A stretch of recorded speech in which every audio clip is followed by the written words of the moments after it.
اعوذ باللہ من الشیطان الرجیم، بسم اللہ الرحمن الرحیم۔ السلام علیکم، میں ہوں محمد ادریس اوان ایڈوکیٹ، اور آج میں بات کروں گا دوستو اس قرارداد کے حوالے سے جو کہ یونائٹڈ نیشن نے پاس کی ہے، اور اس قرارداد کے پاس کرنے کا مقصد جنگی جرائم کی تفتیش کے حوالے سے بات کرنا ہے اور اس کی تفتیش کرنا ہے، اور اس کے حوالے سے ایک کمیشن جو ہے تشکیل دینا ہے۔ اس قرارداد کے پاس ہونے کے پیچھے وہ بیان ہے جو کہ سر مشیل بچلٹ نے ایک دیا تھا۔ اس میں انہوں نے کہا ہے کہ غزہ پر اسرائیل کی فضائی بمباری جو ہے اور جو جنگی کارروائیاں ہیں ان کے حوالے سے ان میں جو زیادہ تر جنگی جرائم کا جو ہے مرتکب ہوا ہے اسرائیل، اور ان جنگی جرائم کی تفتیش ہونی چاہیے اور باقاعدہ ایک کمیشن تشکیل دینا چاہیے تاکہ ان چیزوں پہ آئندہ کے لیے غور و خوض کیا جا سکے۔ تو بہرحال یہ ایک بڑی خوشائند بات ہے کہ یونائٹڈ نیشن نے یہ قرارداد پاس کی ہے،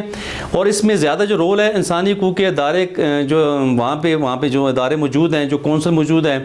ہیومن رائٹس کونسل، یہ ان کی ایفرٹس ہیں اور ان کی کولیکٹیو جو ایفرٹس ہیں اس کا نتیجہ یہ ہے کہ یہ قرارداد پاس ہو گئی، اور اس میں کچھ مخالفت بھی ہوئی، کچھ اسرائیل کی طرف سے بھی مخالفت ہوئی، اور اسی طرح یونائٹڈ اسٹیٹس کی طرف سے بھی اس پہ کوئی بات ہوئی۔ تو بہرحال جو بھی ہے قصہ مختصر کہ بالآخر یہ قرارداد منظور ہو چکی ہے، اور اس میں زیادہ یہ زور دیا گیا ہے کہ ایک انٹرنیشنل طور پہ ایک کمیشن ہونا چاہیے اور ایک باقاعدہ کونسل ہونا چاہیے جو کہ اس طرح کے جنگی جرائم پہ بات کریں، اور جو بھی اس جنگ کے دوران، اس لڑائی کے دوران جو بھی جنگی جرائم ہوئے ہیں